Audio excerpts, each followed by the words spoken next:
여러분, 여길 좀 보시지요. 제가 전국에 이름난 고택과 서원을 답사하며 수만 평의 땅을 밟아봤습니다만, 아이고, 진짜 무서운 명당은 풍수지리 명당도 아니고 집터 명당도 아닙니다. 정작 제일 무서운 건 바로 사람의 입술 사이에 있습니다. 입 한번 잘못 놀리면 천년 명당도 하루아침에 폐가가 되고, 입 한번 잘 닫으면 흉가도 국보가 되는 법이지요. 이게 다 사람 보는 안목의 차이 아니겠습니까? 그런데 여러분, 혹시 이런 순간 없으셨습니까? 분명 내가 좋아하는 사람이라 만났는데 한참 이야기를 나누다 보니 갑자기 목 뒤가 싸늘해지고 명치가 돌덩이처럼 단단히 굳어버리는 그 기분 말입니다. 겉으론 허허 웃고 있지만 나도 모르게 손끝이 차가워지고 말수가 줄어든다면? 그건 당신 몸이 보내는 비명입니다. 당신의 인생이라는 국보에 지금 치명적인 좀벌레가 끓고 있다는 아주 긴박한 구조 신호인 것이지요. 참 묘하지요. 나는 참고 있습니다. 그놈의 정이 뭔지 오래 봤으니까 그래도 사람이라서 참아보는데, 이상하게 그 사람만 만나면 하루 종일 기운이 쭉 빠집니다. 내가 너무 예민한가? 아님 내가 속이 좁은가? 하고 자책까지 하게 되지요. 그런데 말입니다, 여러분. 천만의 말씀입니다. 그 불편함은 당신이 예민해서가 아닌디다. 배려처럼 쓱 던진 말, 좋은 일합시고 툭 내뱉은 한마디가 사실은 당신 삶의 울타리를 도둑처럼 넘는 침범인 것이지요. 오늘 제가 들려드릴 이야기는 단순히 사람 조심하라는 뻔한 소리가 아닙니다. 당대 최고의 안목을 가진 한 성자가 왜 하필 오물이라는 이 서슬퍼런 단어까지 써가며 우리에게 경고를 남겼을까요? 거기에는 당신의 노후를 송두리째 뒤흔들 아주 고약하고도 은밀한 비사가 숨겨져 있습니다. 이걸 모르면 평생 남의 집 마당 빗질만 해주다 끝나는 법이거든요. 어느 시대든 안목이 깊었던 현자들은 공통적으로 이런 인연을 아주 서늘하게 경계했습니다. 특히 마지막 세 번째와 네 번째는 아마 들으시면 뒷덜미가 뻐근하고 무릎을 탁 칠 정도로 충격적일 겁니다. 과연 그 현자가 경계했던 그 전조가 무엇인지, 왜 그걸 과감히 잘라내야 비로소 노년의 삶에 국보급 기품이 서리는지, 그 본질을 지금부터 낱낱이 파헤쳐 보겠습니다. 자, 채널 구독하고 저와 함께 인생 명당 찾는 답사 한번 떠나 보시지요. 지금 이 이야기 주변에 꼭 필요한 분 한 분쯤 떠오르시죠? 그분한테 이 영상 하나 보내주시고요. 이번 영상 놓치시면 아깝습니다. 자, 이제 묻겠습니다. 여러분은 지금 당신의 정원에 꽃을 심고 계십니까?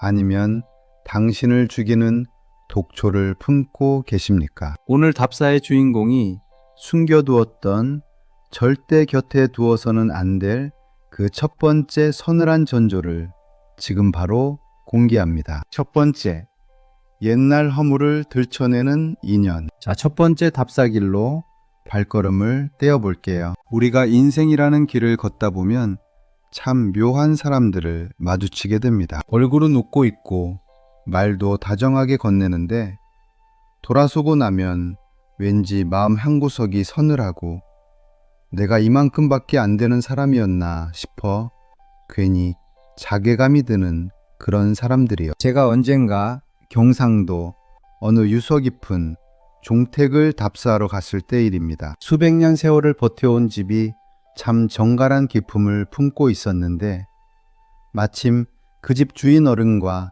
툇마루에 앉아 차 한 잔을 나누게 됐어요. 차 향기에 한창 취해 있는데 갑자기 대문도 안 두드리고 불쑥 앞마당까지 들어온 동매의 지인이 있었습니다. 그러더니 주인 어른 어깨를 툭 치면서 이렇게 말하는 거예요. 아이고, 이 사람이 예전에는 저 아랫마을에서 코올리게 소리 듣던 녀석인데 이제는 아주 양반 다 됐네 그려. 여러분, 그 순간 그 찻자리 분위기가 어떻게 됐겠어요. 순식간에 찬물을 끼얹은 것처럼 싸늘하게 굳어버렸습니다. 그 사람은 친근하게 건넨 말이라고 했겠지만 사실 그건 상대방의 성장을 통째로 부정하는 꽤 고약한 폭력이에요. 주인 어른은 숱한 풍파를 겪으며 스스로를 갈고 닦아 지금의 기품을 일궈낸 분인데 굳이 수십 년 전 허물을 끄집어내서 그 사람을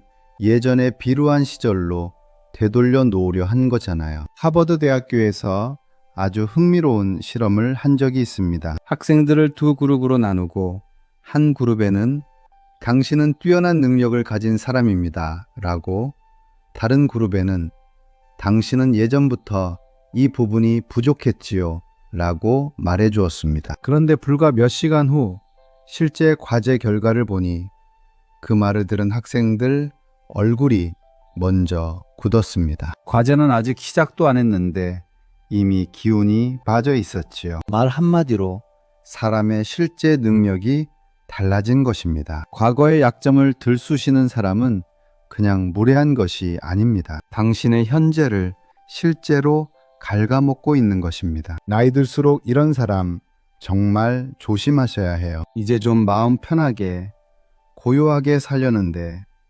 굳이 옛날 실수나 아픈 기억을 꺼내다가 사람들 앞에서 우스갯소리로 만드는 사람은 솔직히 당신의 진짜 인연이 아닙니다. 여기서 잠깐 다산 정약용 선생님의 말씀을 하나 빌려올게요. 선생님은 유배지에서 이런 말씀을 자주 하셨다고 합니다. 이미 타버린 죄를 움켜쥐고 불꽃이 살아나길 기다리는 건 어리석은 짓이다. 진짜 어른이란 예전에 내가 누구였는지를 뽐내는 사람이 아니라 오늘 내가 어떤 향기를 풍기는지로 증명하는 사람이에요. 낡은 과거를 훌훌 털고 지금 이 자리에서 당당히 설 때, 그때 비로소 무례한 인연들도 함부로 나를 건드리지 못하는 법입니다. 아까 말씀드린 그 성자도 이런 자들을 두고 아주 매섭게 한마디 날리셨는데요.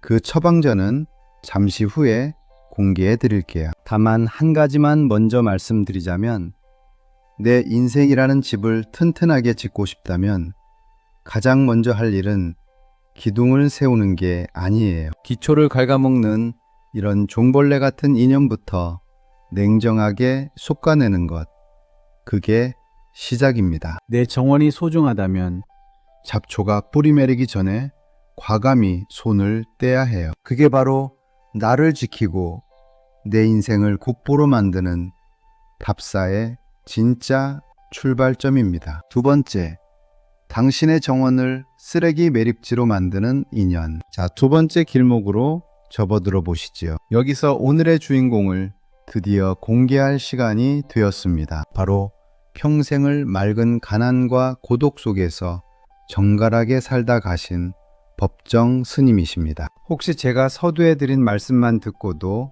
이분을 미리 떠올린 안목 있는 길번님이 계시다면 지금 바로 댓글로 남겨주시지요. 제가 하나하나 읽으며 뜨겁게 응원해 드리겠습니다. 스님은 생전에 우리에게 아주 서늘하고도 엄중한 경고를 남기셨습니다. 함부로 인연을 맺지 마라.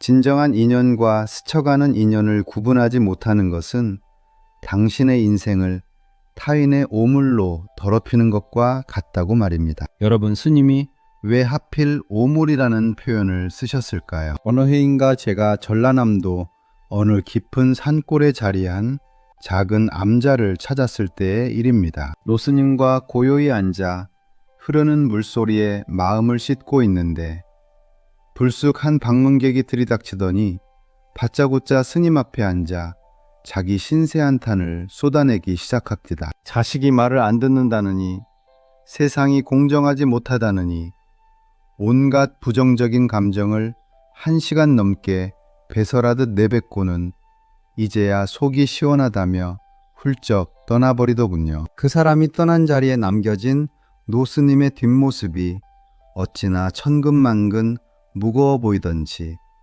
제 마음이 다 아릿했습니다. 미국 플로리다 대학교에서 흥미로운 실험을 진행했습니다. 참가자들을 두 그룹으로 나눠 한 그룹은 활기 있고 긍정적인 사람과 15분간 대화하게 하고 다른 그룹은 끊임없이 불평하고 하소연하는 사람과 15분간 대화하게 했습니다. 그런 다음 두 그룹의 신체 에너지와 집중력을 측정했더니 결과가 놀라웠습니다. 부정적인 사람과 대화한 그룹은 대화 후 실제로 몸이 피곤해졌고 사고력이 현저히 저하된 것이 수치로 나타났습니다. 상대의 부정적인 에너지는 비유가 아닙니다. 그것은 당신의 뇌와 몸에 실제로 침투하는 독감 바이러스와 같습니다. 법정 스님이 인연을 오물에 비유하신 까닭이 바로 여기 있습니다. 들어주는 것이 미덕이라 생각하시겠지만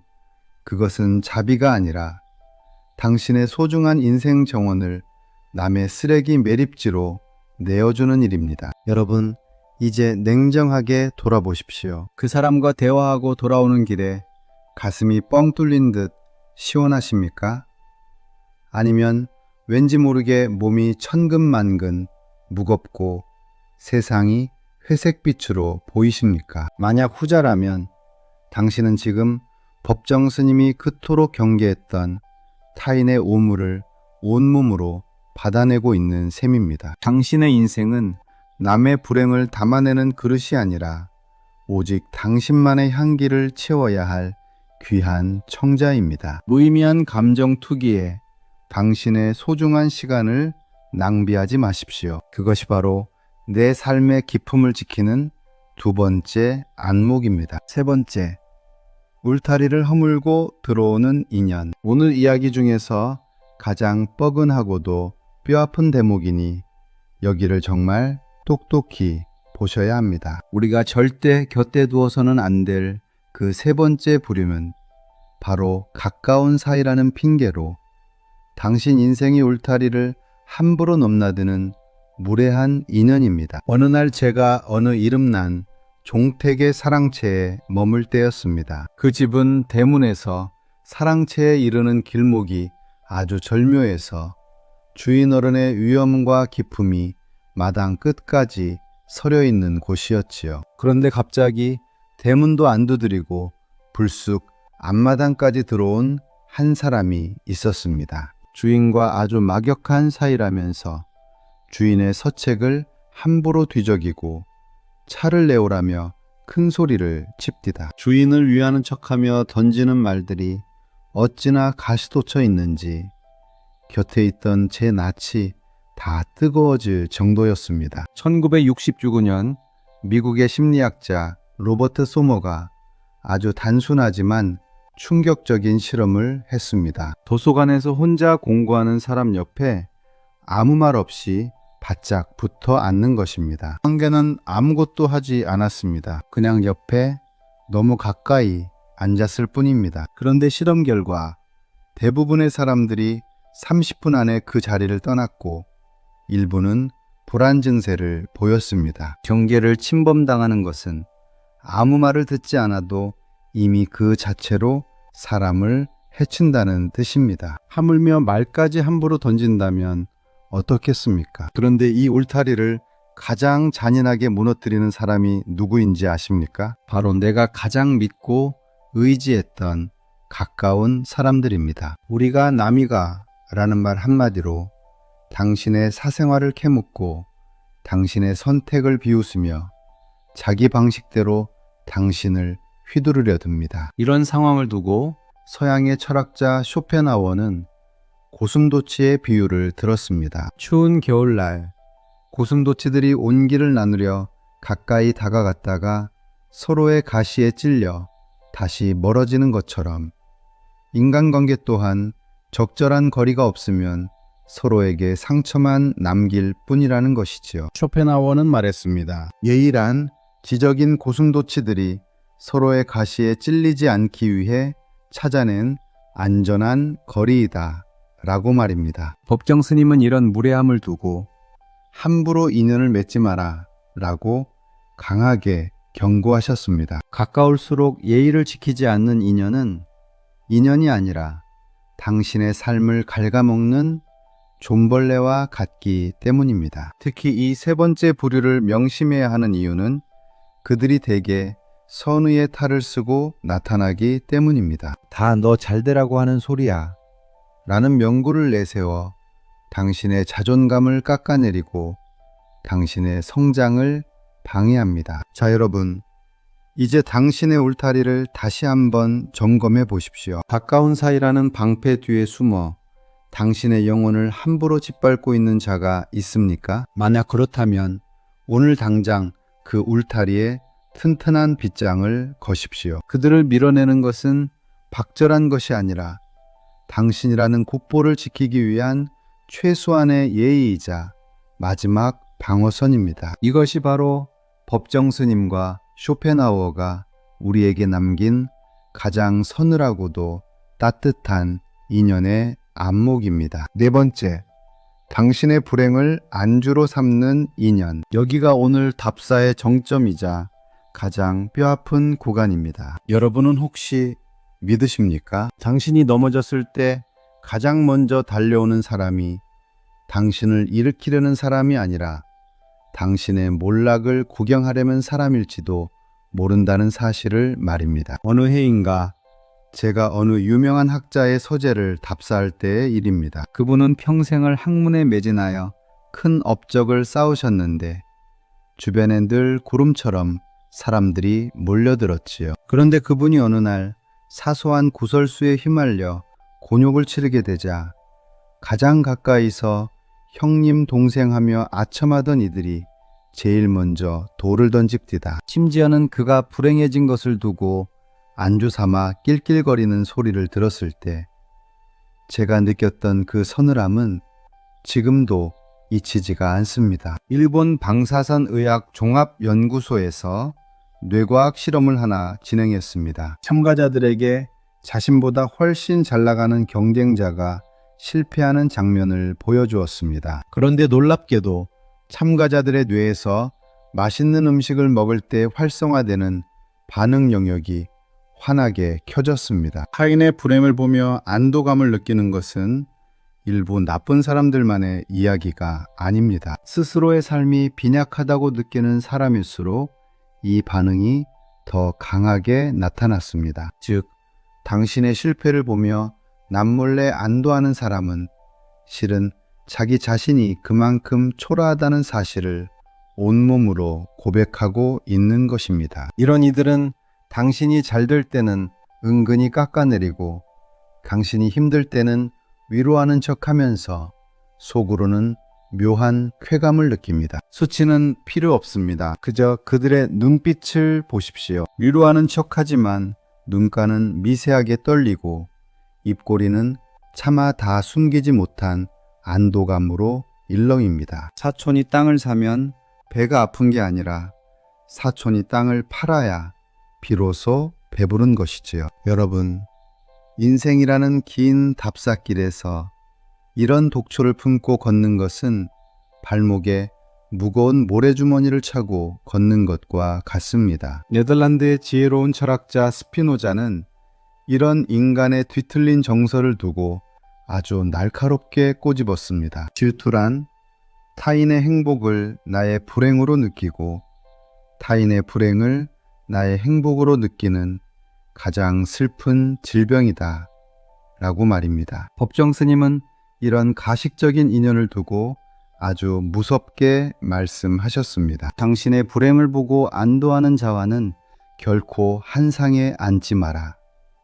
그것은 당신의 운명을 구렁텅이로 밀어넣는 행위이다 라고 말입니다. 내가 아플 때 그 아픔을 자기 위안의 도구로 삼는 사람을 굳이 인연이라는 이름으로 곁에 둘 필요가 있겠습니까? 자, 여러분, 이제 당신의 주변을 가만히 살펴보십시오. 당신의 성취를 함께 기뻐해 줄 진정한 도반이 있습니까?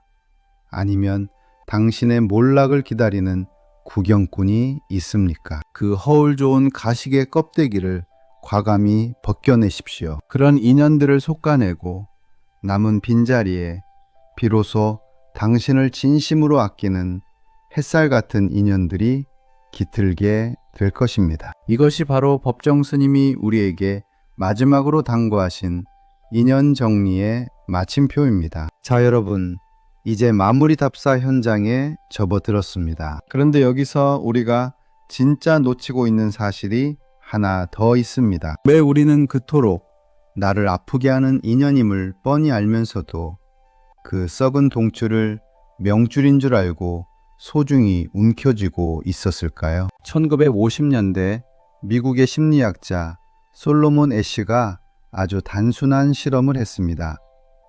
길이가 뚜렷하게 다른 선분 3개를 보여주고 어떤 게 제일 기냐고 묻는 것입니다. 눈만 멀쩡하면 누구나 맞힐 수 있는 문제였습니다. 그런데 앞선 사람들이 미리 짜고서 틀린 답을 말하자 나중에 대답하는 사람의 무려 75%가 자기 눈을 의심하며 그 틀린 답을 따라갔습니다. 자기 눈앞에 답이 있는데도 무리에서 혼자 튀는 것이 더 무서워서 오답지에 손을 들어버린 것입니다. 여러분, 이게 무엇을 말해줍니까? 우리는 내 눈앞의 진실보다 타인의 시선과 무리에 끼지 못할지 모른다는 공포를 더 무서워한다는 증거입니다. 내가 내 삶의 주인이 되지 못하고 텅 비어 있으니 자꾸만 타인이라는 오답지에 내 인생의 정답을 맞추려다 보니 사달이 나는 것입니다. 서양의 철학자 니체는 이런 나약함을 향해 아주 매섭게 호통을 쳤습니다. 그는 사람들이 떼를 지어 몰려다니며 서로를 갉아먹는 이유가 스스로를 견디지 못하는 고독의 결핍 때문이라고 보았습니다. 니체는 말했지요. 그대들이 친구를 찾아 헤매는 것은 그대들 자신을 견디지 못하기 때문이다.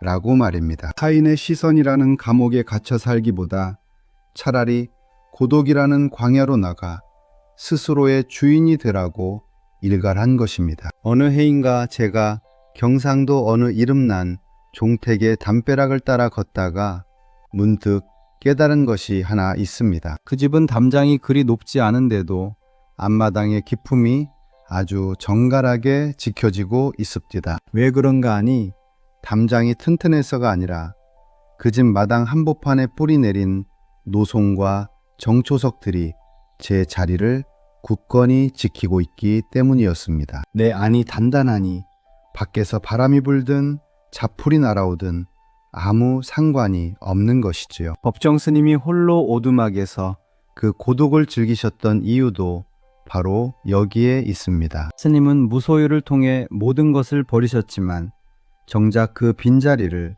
당신 자신의 맑은 영혼으로 가득 채우셨습니다. 홀로 선 바위는 곁에 이끼가 낀들, 잡초가 자란들 제 자리를 잃지 않는 법입니다. 결국 이 답사의 끝은 다시 나 자신으로 돌아오는 길입니다. 주변의 소란스러운 인연들의 마음을 뺏기기보다 오늘 하루 당신의 마음마당을 어떻게 빗질하고 어떤 나무를 심을지 고민해 보시지요. 내가 나를 국보급 명작으로 대접하기 시작할 때 세상의 모든 고약한 인연들은 안개처럼 저절로 거치게 될 것입니다. 우리가 전국 곳곳에 허물어져가는 폐사지를 가보면 비록 건물은 사라지고 없어도 그 자리를 지키는 주춧돌 하나, 기와 한 장에서 옛사람의 지극한 정성을 발견하게 됩니다. 우리 인생도 이와 같습니다. 세월이 흘러 주변에 화려했던 인연들이 하나둘 떠나가고 나면 비로소 내 인생이라는 집을 지탱해온 진짜 주춧돌이 무엇인지 보이게 됩니다. 그동안 참 많이 애쓰셨습니다. 밤에 눈치 보느라 내 마음 멍드는 줄 모르고 무례한 요구에도 허허 웃으며 받아주던 그 선한 마음이 얼마나 고단하셨을지 제가 잘 압니다. 하지만 여러분, 아는 만큼 보이는 법입니다. 이제는 남을 위해 비워두었던 그 자리에 당신 자신을 앉히십시오. 무소유라는 것은 아무것도 갖지 않는 것이 아니라 불필요한 것을 갖지 않는 것이라는 법정 스님의 말씀처럼 당신의 영혼을 흐리게 하는 인연들을 솎아내는 것은 결코 모진 일이 아닙니다. 오히려 그것은 당신이라는 하나의 고귀한 문화유산을 지키기 위한 가장 숭고한 결단입니다. 단목을 쳐내야 명목이 빛나고 이끼를 닦아내야 비석의 문장이 드러나듯 불필요한 인연을 정리한 뒤에 찾아오는 그 고요한 고독이야말로 노년이 우리에게 주는 가장 큰 선물입니다. 그 고독 속에서 비로소 당신은 타인의 안색이 아닌 당신 내면의 아름다움을 마주하게 될 것입니다. 그리벗 여러분, 당신의 삶은 그 자체로 이미 충분히 아름답고 가치 있는 국보급 명작입니다. 누군가의 무례함에 흔들리기에는 당신이 걸어온 시간이 너무도 깊고 푸릅니다. 오늘부터는 당신의 정원에 당신이 좋아하는 꽃을 심고 당신이 사랑하는 바람 소리에 귀를 기울이며 당신만의 기쁨을 즐기시길 바랍니다. 진실한 인연은 억지로 붙잡지 않아도 당신의 그 넉넉한 향기를 따라 자연스럽게 찾아올 것입니다. 마지막으로 이 말씀 하나는 꼭 드리고 싶습니다. 당신을 힘들게 했던 그 고약한 사람들은 당신이 만만하거나 부족해서 당신을 괴롭힌 게 아닙니다. 그저 그들 자신이 너무나 가난하고 비어 있었기에 당신이라는 국보를 흠집내서라도 자기 가치를 확인하고 싶었을 뿐입니다. 그러니 이제 그들의 짐을 당신이 대신 짊어지지 마십시오. 무소유라는 것은 아무것도 갖지 않는 것이 아니라 불필요한 것을 갖지 않는 것입니다. 단목을 쳐내야 명목이 빛나듯 불필요한 인연을 정리하고 남은 그 고요한 고독 속에 당신 자신을 앉히십시오. 당신은 이미 충분히 귀하고 아름다운 사람입니다. 인생이라는 긴 답사길에서 오늘 우리가 나눈 이 짧은 대화가 여러분의 남은 여정에 작은 등불이 되었기를 소망합니다. 여러분은 지금 그대로도 충분히 귀하고 아름다운 사람입니다. 자, 여러분, 오늘 저와 함께한 이 인연의 답사가 즐거우셨습니까? 오늘 이 이야기가 여러분의 마음마당을 정갈하게 빗질하는데 작은 보탬이 되었다면 여기 구독과 좋아요라는 이름의 징검다리를 하나 놓아주시지요. 그것은 단순히 숫자를 올리는 일이 아니라 우리 인생길 답사를 함께 걷겠다는 소중한 약속이자 서로의 안목을 북돋워주는 따뜻한 격려입니다. 여러분의 그 작은 손길이 모여 우리 채널은 더욱 깊고 푸른 숲이 될 것입니다. 앞으로도 저와 함께 인생의 진정한 보물을 찾아 떠나고 싶으시다면 알림 설정까지 꼭 챙겨두시길 바랍니다. 자, 그럼 우리는 다음 답사길에서 더 건강하고 안목 있는 모습으로 다시 만나겠습니다. 오늘도 당신의 길을 진심으로 응원합니다. 오늘도 안목 있는 하루 되십시오.